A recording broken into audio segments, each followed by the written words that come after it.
લાલ લાલ જમણો, લાલ લાલ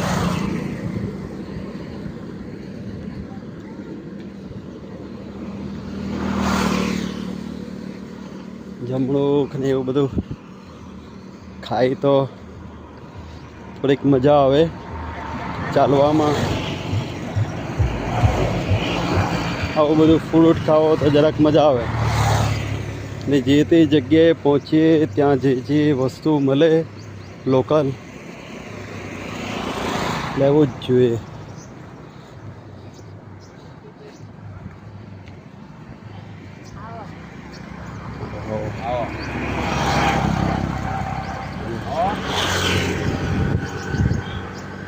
આવીએ આવો એમ કરીને બોલાવે છે બધા.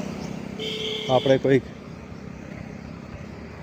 વ્યવસ્થિત જગ્યાએથી જમણુક લઈએ. જમણુક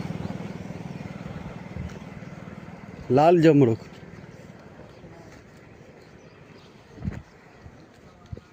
ચાલો આ બા પાસેથી આપણે લાલ જમણુક લઈ લઈએ. વિડીયો બંધ.